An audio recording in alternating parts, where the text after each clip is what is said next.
लिए एक नया गीत गाओ, हे सारी पृथ्वी के लोगों, यहोवा के लिए गाओ। यहोवा के लिए गाओ, उसके नाम को धन्य करो। दिन प्रतिदिन उसके किए हुए उद्धार का शुभ समाचार सुनाते रहो। अन्य जाति में उसकी महिमा का और देश देश के लोगों में उसके आश्चर्य कर्म का वर्णन करो, क्योंकि यहोवा महान और अति स्तुति के योग्य है। वह सब देवताओं से अधिक भय योग्य है, क्योंकि देश देश के सब देवता तो मूर्ति ही है, परंतु यहोवा ने स्वर्ग बनाया है। आमीन। आइए हम खड़े होते हैं और यहोवा की स्तुति करते हैं। प्रभु तेरा धन्यवाद इस शाम के समय के लिए प्रभु, धन्यवाद करते हैं प्रभु, हम तेरी स्तुति आराधना कर सकते हैं प्रभु। मांगते हैं प्रभु क्या जैसे हम तेरी स्तुति आराधना करें कि तुझे सारा आदर प्रभु, सारी महिमा, सारा गौरव मिले। तेरा नाम ऊंचा उठाते हैं प्रभु आज शाम के समय, तेरे नाम में मांगते हैं। आमीन।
योगिता से बढ़ के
प्यारे कलीसिया, आज शाम की सभा में मैं आप सभी का स्वागत करना चाहता हूँ और धन्यवाद देना चाहता हूँ परमेश्वर पिता का, क्योंकि उन्होंने हम सभी को बहुत सारे मुश्किलों से, बहुत सारे तकलीफ़ों से बचा के ये शाम की सभा में उसका स्तुति और आराधना करने के लिए मौका दिया है।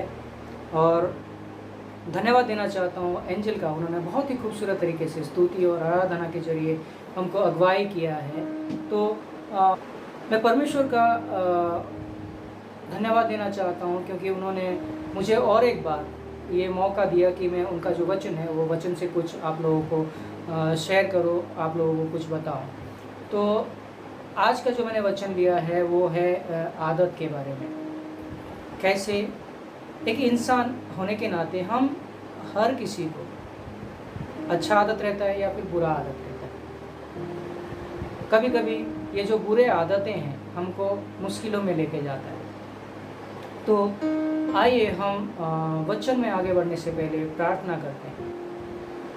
धन्यवाद देते हैं परमेश्वर, हम तेरे नाम को धन्यवाद देते हैं पिता, क्योंकि तूने हम सभी को बहुत सारे मुश्किलों से, बहुत सारे तकलीफ़ों से बचा के ये मौका दिया कि हम तेरे नाम को जय जयकार करें, तेरे नाम को धन्यवाद करें परमेश्वर। हे पिता, ये शाम की सभा में हम तेरे चरणों में आते हैं पिता। हे पिता, हम सभी के साथ रहे परमेश्वर, तेरी उपस्थिति होने दे परमेश्वर। जब हम तेरे वचन सुन रहे हैं या फिर तेरे वचन को पढ़ रहे हैं या फिर हम तेरे वचन से हम सीख रहे हैं परमेश्वर, इस समय तुम हमारे साथ रहे। ये वचन से हमको कुछ सिखा परमेश्वर, ये वचन के जरिए है तो हमको आशीष प्रदान कर। हे पिता, ये आगे का पूरा समय हम तेरे हाथों में सौंपते हैं परमेश्वर। हे पिता, जब मैं ये वचन बांट रहा हूँ परमेश्वर, तू मेरे साथ रहे परमेश्वर, मेरे मुखों से तू बात कर परमेश्वर। ये छोटी सी दुआ तेरे मीठे और प्यारे नाम से मांगते हैं, सुन और कबूल कर, आमीन। मेरे प्यारे कलीसिया, आज जैसे मैंने आपको पहले ही बोला है कि आदत होते हैं, जो कोई बुरे आदत होते हैं, कोई अच्छे आदत होते हैं। और मैं आपको एक उदाहरण देना चाहता हूँ ये आदत के बारे में। एक कारागृह रहता है, एक जेल रहता है, जहाँ पे एक कैदी रहता है, और वो कैदी को एक ऐसे रूम में रखा जाता है जहाँ पे अंधेरा हो, जहाँ पे लाइट नहीं है। और वो कैदी को बहुत साल से वो अंधेरे वाला रूम में रखा जाता है। तो अचानक से बहुत साल बाद उसको आज़ादी दिया जाता है। तो जो पुलिस लोग हैं उनको उसको बाहर लेके आते हैं। जब वो बाहर लेके आते रहते हैं तो वो जो कैदी है, जैसे ही वो धूप में आता है, जैसे भी उजियाले में आता है, वो बहुत ज़ोर से चिल्लाता है और अपने आंखें बंद कर लेता है और वो पीछे भागने की कोशिश करता है, चिल्लाता है।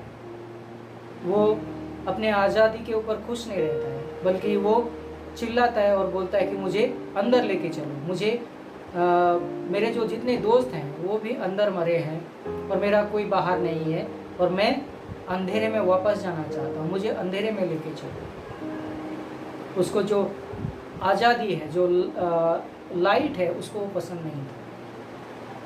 इससे ये स्टोरी से ये पता चलता है कि वो जो व्यक्ति था वो अंधेरे का आदी हो चुका था, उसको आदत लग चुकी थी वो अंधेरे का। तो ये जो आदत है, इतना मजबूत था वो इंसान के साथ। स्पेन के एक लेखक थे, उन्होंने ऐसा कुछ लिखा था कि जो आदतें हैं, कब पहले वो जो आदतें हैं हमको जो मकड़ी है उसका जाल का जो छोटा सा हल्का सा जो रस्सी है, मकड़ी के जाल का रस्सी की तरह लगता है, लेकिन बाद में वो वो आदतें हमारे लिए जेल के जो जंजीर की तरह बन जाते हैं। तो ऐसा ही कुछ हुआ था एली के उनके बेटे लोगों के साथ। बाइबल में अगर आप पढ़ेंगे पहला शमूएल उसका 2 अध्याय अगर पढ़ेंगे, पहले से अगर आप आखिरी तक पढ़ते हैं तो आप एली के बेटे लोग के बारे में आपको पता चलेगा। तो मैं आपके लिए पहला सामुएल है वो से वहाँ से पढ़ के आपको सुनाता हूँ। पहला सामुएल उसका दूसरा अध्याय 12 से मैं आपके लिए पढ़ता हूँ। और ऐसा लिखा जाता है कि एली के पुत्र तो लुच्चे थे, उन्होंने यहोवा को ना पहचाना। याजकों के रीति लोगों के साथ यही थी कि जब कोई मनुष्य मेल बलि चढ़ाता था तब याजक का सेवक मांस पकाने के समय एक 3 नोक वाला कांटा हाथ में लिए हुए आकर उसे कढ़ाई या हंडी या हंडे या तसले के भीतर डालता था और जितना मांस कांटे में लग जाता था उतना याजक आप लेता था। ऐसा ही वो शिलो में सारे इस्राएलियों से किया करते थे जो वहाँ आते थे। तो परमेश्वर का ये वचन में ऐसा लिखा जाता है कि ये एली के जो बेटे थे वो बहुत ही गुंडे टाइप के थे, लुच्चे थे, लिखा है यहाँ पे बाइबल में। और वो आदत से मजबूर हो गए थे। वो आदत से उनको ऐसा एक आदत हो गया था तो उसको वो छोड़ नहीं पा रहे थे, वो परमेश्वर को पहचान नहीं पा रहे थे। और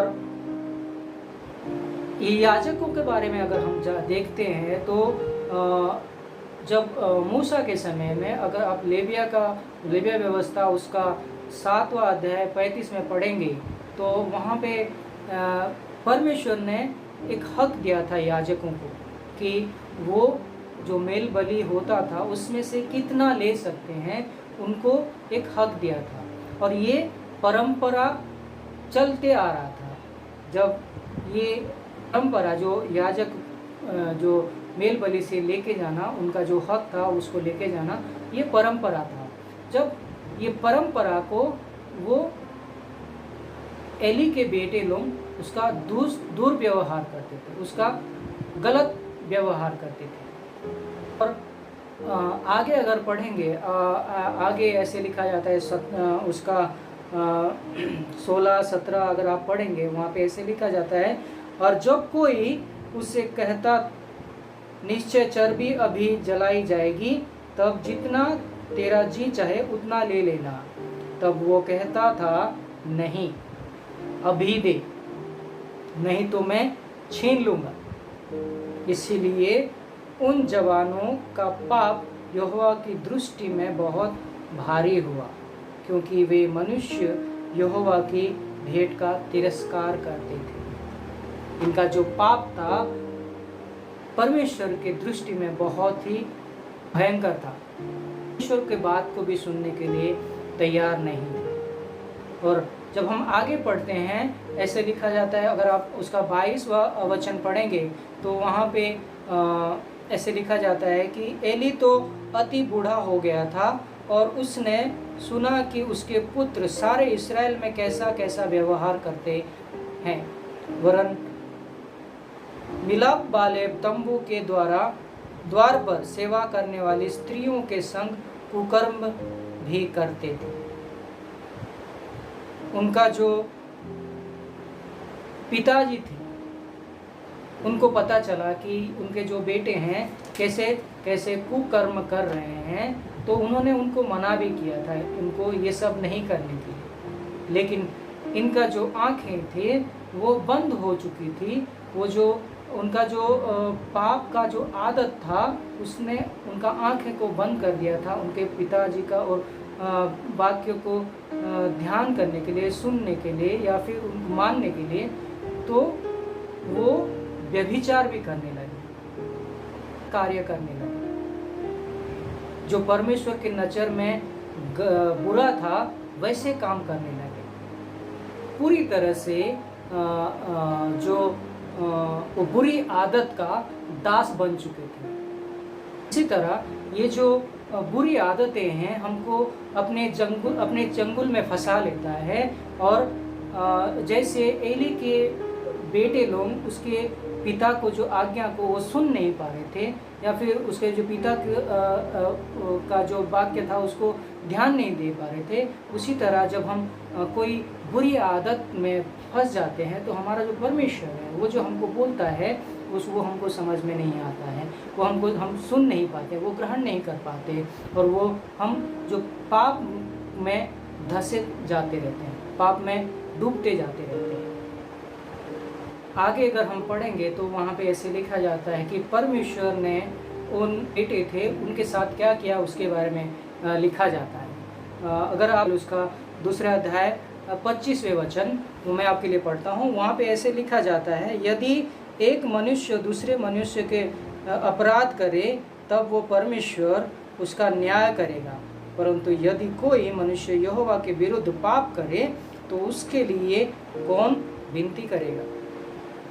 तभी उन्होंने अपने पिता बात न मानी, क्योंकि यहोवा की इच्छा उन्हें मार डालने की थी। जब परमेश्वर का बात हम नहीं सुनते हैं, परमेश्वर हमको मार डालने की सोचता है। परमेश्वर यहाँ पे ऐसे लिखा जाता है कि एली के जो 2 बेटे थे वो परमेश्वर का बात नहीं सुनते थे, उनके पिता के भी बात नहीं सुने, तो परमेश्वर का इच्छा था कि वो जो एली के जो 2 बेटे हैं उनको मार डालने का इच्छा था। हम परमेश्वर का बात नहीं सुनते हैं, परमेश्वर हमको एक ऐसे जगह पे लेके जाता है जहाँ से हमको वापस आना मुश्किल हो जाता है, और परमेश्वर हमारा बात भी नहीं सुनता है। पाप भरा आदत से बहुत आगे बढ़ चुके होते हैं तो हमारा जो परमेश्वर वो भी हमको त्याग देता है। और बाइबल में अगर हम देखते हैं होशे उसका 4था अध्याय 17वें वचन में ऐसा लिखा जाता है कि एफ्रेम मूर्तों के संगी हो गया, इसीलिए उसको रहने दो। परमेश्वर यहाँ पे ये बताता है कि जो एफ्रेम है वो मूर्तियों के संग हो गया, वो मूर्ति को पूजा करने लगा, जो मूर्ति थे उनको पूजा करने लगा, उनके संग होने लगा, तो परमेश्वर ने उनको अकेला छोड़ दिया, उनको वहाँ पे लिखा जाता है उनको अकेला छोड़ दिया। तो परमेश्वर जब हम बुरे आदतों से आगे बढ़ जाते हैं तो हमारा जो परमेश्वर हमको भी त्याग देता है, हमको छोड़ देता है। अब परमेश्वर हमको छोड़ देता है उस समय हमारा जीवन जो है नर्क समान बन जाता है। हम जिंदा रहते हैं लेकिन वो जो खुशी है, वो जो आनंद है वो महसूस नहीं कर पाते हैं। जो हम जिंदा रहते हैं लेकिन जो हमारे जीवन में बहुत सारे तकलीफ होते हैं, बहुत सारे परेशानियां होते हैं, बहुत सारे मुश्किलें आते हैं। देखेंगे कि एली के जो बेटे थे उन्होंने पाप किया, उसके बाद भी पाप किया, वो पाप को वो दोहराते रहे, वो पाप करते करते वो दोहराते रहे। वो पाप की वजह से उनको परमेश्वर ने ऐसा परिस्थिति निर्माण किया जहाँ पे उन्हें फिलिस्तियों के हाथ में डाला, और उस समय फिलिस्तियों ने उन दोनों को मार डाला। क्योंकि फिलिस्तियों ने उनको मार डाला क्योंकि परमेश्वर ने उनको त्याग दिया था। आदत है, ये जो आदत है, ये बुरी आदतें हैं, ये हमको हमारा जो पाप है, हमारा जो गलतियाँ हैं वो दिखाता नहीं, वो हमारे आँखों को बंद कर देता है, हमको सोचने की जो क्षमता होता है वो बंद कर देता है। तो पाप वाला जो जंजीर था उन दोनों भाइयों का ऐसे जकड़ा हुआ था कि वो लोग उधर वहाँ से निकल नहीं पाए, का सामना करना पड़ा। एक चीज़ बार बार करते हैं, बार बार उसको करते रहते हैं तो परमेश्वर भी हमारा साथ नहीं देता है। अगर आप बाइबल में पढ़ेंगे रोमियो की किताब उसका 6 अध्याय उसका 23वें वचन में ऐसे लिखा जाता है कि क्योंकि पाप की मजदूरी तो मृत्यु है, परंतु परमेश्वर का वरदान हमारे प्रभु मसीह यीशु में अनंत जीवन है। तो जब हम पाप करते हैं तो हमारा जो अंत बहुत ही बुरा होता है। परमेश्वर हमको त्याग देता है। और अगर हमको उस सब से निकलना है, उस सब से छुटकारा पाना है, तो हमको हमारे आदतों को, हमारा पाप भरा आदतों को बदलना है। और आदत वाला जंजीर है, इसको हमको कैसे तोड़ना है, उससे कैसे बचना है। तो पाप भरा जो आदत है, उस आदत से छुटकारा पाने के लिए हमको पाप भरा आदत को एक अच्छा आदत से बदलना है, रिप्लेस करना है। पाप भरा आदत को छोड़ना है और अच्छा आदत अपनाना है। और दूसरी बात जो है, एक निर्णय लेना है, एक स्ट्रॉन्ग निर्णय लेना है कि मुझे आज से ये चीज़ नहीं करना। ये ऐसा एक स्ट्रॉन्ग, एक बहुत ही मजबूत निर्णय लेना पड़ेगा जब कि हम आज से ये चीज़ नहीं करें। हमारा जो आदत है उसको छोड़ना हमारे लिए बहुत ही मुश्किल होता है, लेकिन अगर हमने निर्णय लिया कि मुझे ये छोड़ना है, तो हमको वो छोड़ सकते हैं। और एक स्ट्रॉन्ग डिटर्मिनेशन होना चाहिए, एक निर्णय हमारा बहुत स्ट्रॉन्ग होना जरूरी होता है। हम ये बुरे आदतों को कैसे चेंज करना है, अच्छे आदत वहाँ पे डालना है। तो पहली चीज़ है, हमको परमेश्वर के निकट आना है, परमेश्वर के पास आना है, परमेश्वर का वचन सुनना है, परमेश्वर का वचन पढ़ना है, परमेश्वर का वचन मनन करना है। जब हम परमेश्वर का वचन सुनते हैं, वो परमेश्वर का वचन हमको आशीष प्रदान करता है, हमको शांति देती है। और जब हम परमेश्वर के दास लोगों के साथ उसके संगति में रहते हैं, वो हमको हमारा जो अकेलापन है उसको निकालता है। जब अब हमारा जो अकेलापन जाता है, तो हम धीरे धीरे वो जो हमारे जो बुरे आदतें हैं उससे छुटकारा पाते हैं। हमारे पूर्वज थे, हमारे जो दादा दादी, नाना नानी, हमारे जो पूर्वज थे, वो जो शायद वो पहले परमेश्वर को नहीं जानते थे, और वो दूसरा कुछ उनका आदत था, दूसरा कुछ वो परंपरा वो फॉलो करते थे। लेकिन आज जब हम परमेश्वर को जानते हैं, वो परंपरा को हमको फॉलो करना नहीं है, वो उसको तोड़ना है। और वो तोड़ के हमको परमेश्वर को वहाँ पे रिप्लेस करना है। हम हमारे जो परमेश्वर है उनको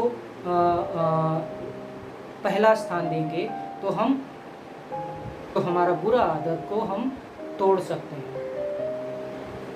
पिता को, परमेश्वर यीशु मसीह को अपना पहला स्थान देते हैं, तब हमको अनंत जीवन मिलता है। क्योंकि यूहन्ना उसका 14वां अध्याय 6 वचन में ऐसे लिखा जाता है, I am the way, the truth and the life, no man come unto the father but by मी।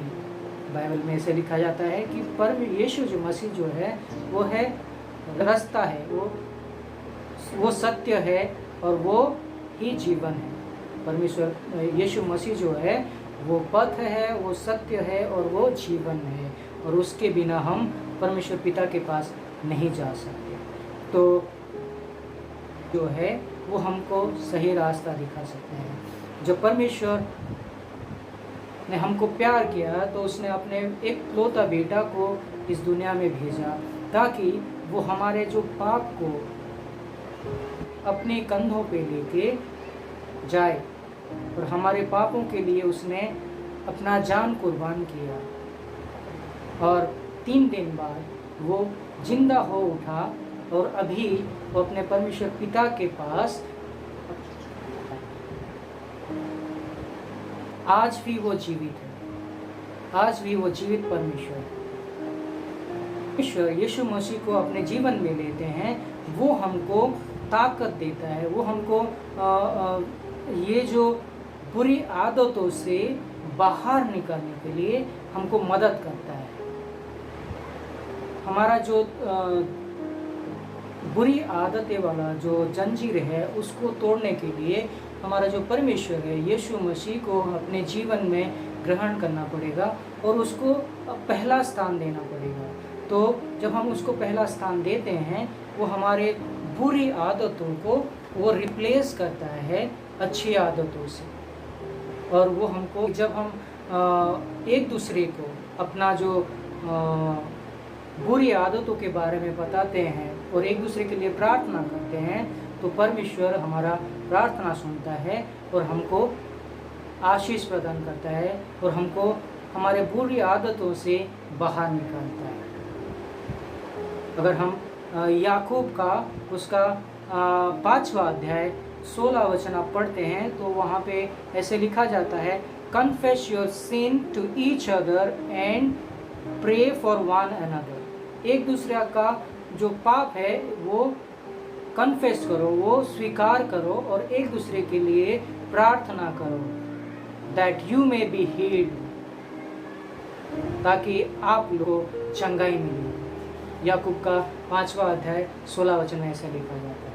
और आगे और कुछ चीज़ें में आसान की सभा में हम ये निर्णय लें कि हम परमेश्वर को अपने जीवन का पहला स्थान दें और बाइबल को हम हर रोज़ पढ़ें, ताकि परमेश्वर जो हमारा जो बुरी आदतें हैं उसको हम अच्छे आदतों से एक्सचेंज करें, फिर हमको आशीष प्रदान करेगा। और परमेश्वर के साथ हम ज़्यादा समय बिताएं, हम परमेश्वर के साथ जब हम ज़्यादा समय बिताते हैं, हमारा और परमेश्वर का जो रिश्ता होता है वो बहुत गहरा हो जाता है। तो उस तरह से हम अपने जो बुरे आदतों हैं उससे बाहर निकल सकते हैं। प्रभु हम सभी को आशीष प्रदान करें। आइए हम प्रार्थना करते हैं और ये सभा समाप्त करते हैं।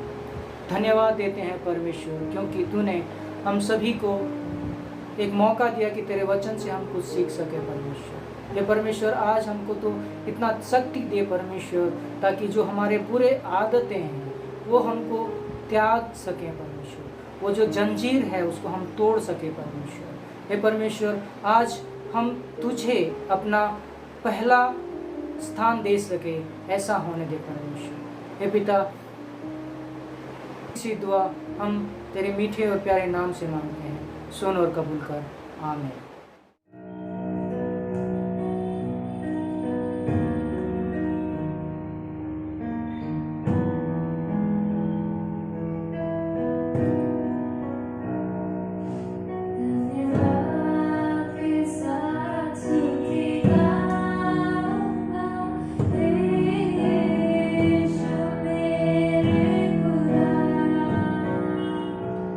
उपकार तेरे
से मैं प्रार्थना करता हूँ हमारे परमेश्वर पिता का प्रेम, हमारे प्रभु यीशु मसीह, उनका अनुग्रह और उनकी शांति और पवित्र आत्मा की सुसंगता आप सब लोगों पर सदा सर्वदा बनी रहे।